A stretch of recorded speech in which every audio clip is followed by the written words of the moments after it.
Another type of custom field that is extremely useful is the graphical indicator. And a graphical indicator does what it says on the tin. Effectively, it's a graphical indicator of some value. So it's not the actual value, it's not a calculation, it's giving you a symbol of some description that tells you where you're at. Let's create our own and see how it works in action. So we need to go to the Gantt chart tools format ribbon, custom fields, just as before. We need to decide what type of field we are looking for. Well, I'm looking for a duration field because I want to do a graphical indicator of the length of our tasks. So it's not going to be a straightforward typing field or a lookup or a formula. We need to come all the way down here to tell it we're not using data. We want to use a graphical indicator. Then I need to go into graphical indicators to tell it how to use those. So test for duration 1. We're checking to see if it's less than 1D for 1 day. Then I get to choose what graphical indicator represents a duration of less than 1 day. Let's go for the little orange circle. You can see there's quite a lot of choice in circles, flags, rectangles, plus symbols, minus symbols, diamonds, and then these half-filled circles, light bulbs, and smiley faces. So a duration of less than 1 day is going to produce an orange circle. A duration that is greater than or equal to 1 day is going to produce a green circle. So for the moment, we'll leave things at that. It's just 2 tests. Is the field that I'm checking less than a day long? Is the field that I'm checking greater than a day or equal to? So more than or equal to a day. Either way, we'll get an orangey or a green circle. That's okay. Before we proceed though, there are 2 other things we need to do. Firstly, we need to give this a name other than duration 1. So I'm going to call it duration test. Okay. And the second thing is to give the field a value. At the moment, it's just a free type field. So I would need to type in, but then I'd only see a graphical indicator, which makes the field a little bit complicated. So what we're going to do is we're actually going to make it equal to a formula. We get that same message we saw previously. Anything in the field will now be discarded. And the formula is that my duration field, so duration 1, is actually just going to be equal to the duration within the data. Okay. Okay. Syntax error.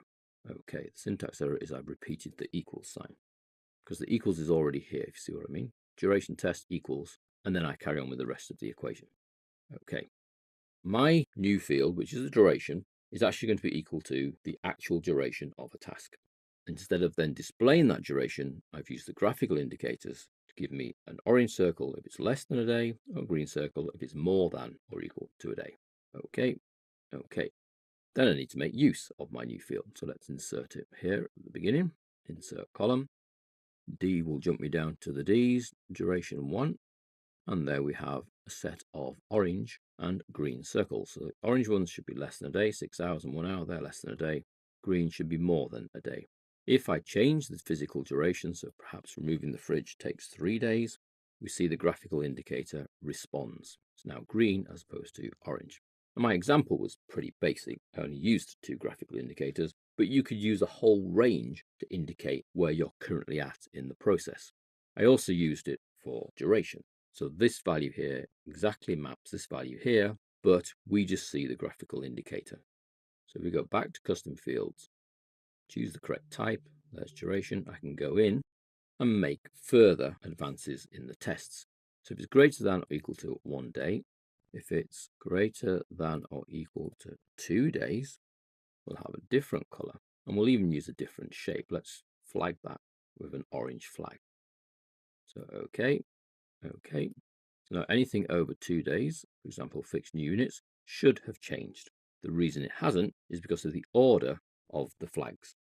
Custom fields, remember when we did the bar styles, duration, the order that you place these criteria in matters.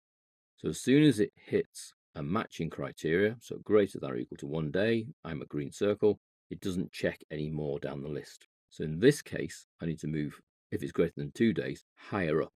So we move it up by doing a cut, moving to where we want to go, and paste. So now it'll check if you're greater than 2 days. Are you less than 1? Are you greater than 1? Okay, okay. And now we get our little flags on anything that is greater or equal than 2 days. Just be a little bit careful with your graphical indicators that the criteria tests are in the correct order. In this case, unlike the bar styles, which use the last option it comes across, graphical indicators use the first one that matches the criteria. So as soon as we hit a criteria that meets our requirements, we don't check anymore down the list. So you've got to ask them in the right order. Otherwise, as we did there, the 2-day flag was not appearing because it was being met by the criteria for being greater than 1 day. As long as you bear those indicators in mind, the graphical indicator option really is quite clever. Now you'll notice, if we just move the box aside, the summary tasks do not use a graphical indicator. And that's very similar to when we did the formula before. We need to roll up. So to roll up, I want to use the formula. So when I say OK, formula is now in here. And you can see when I hover, it says 16.82 days. When I hover here, it says 9.63 days, but it's not showing a graphical indicator. So although I've asked it to roll the values up, so it makes a calculation and knows that phase 2 is 9.63 days, it doesn't show me the appropriate graphical indicator because in the settings, so duration, graphical indicators, I haven't told it what to do with the summary and the project summary. So in the summary rows inherit the criteria from non-summary rows. It's going to replace any criteria already there. There isn't any, so it's okay to say yes. What it's done is it uses the same criteria. So we'll get the same flags, the same circles, the same little flag. However, if you don't want it to inherit the non-summary rows, you can actually have your own criteria for the summary tasks. And if you're doing like we are here, checking the duration, it might be that instead of all the summary tasks being flags, because they're all longer than 2 days, you might put specific tests for the summaries. And the same for the project summary. I can make that inherit or again have its own. Well, that's inherit. Yes, to replace anything that's already there. Notice it's not editable because it's part of the non-summary rows. If I remove the tick, it then becomes editable and I can put my own in. Let's leave it inheriting. Okay, okay. And then I get little flags against the summary tasks. So it's custom fields. Make sure you set the correct data type. Make sure you set some kind of data. I've used a straightforward formula, and it doesn't need to be a straightforward formula as we've done here, where it's just equal the duration. So I can then do some graphical indicators. It could be a full-blown calculation of percentage of this or part of that, and then add your graphical indicators in. So the graphical indicators are ranges of values of that particular field that can then have symbols instead of the actual value.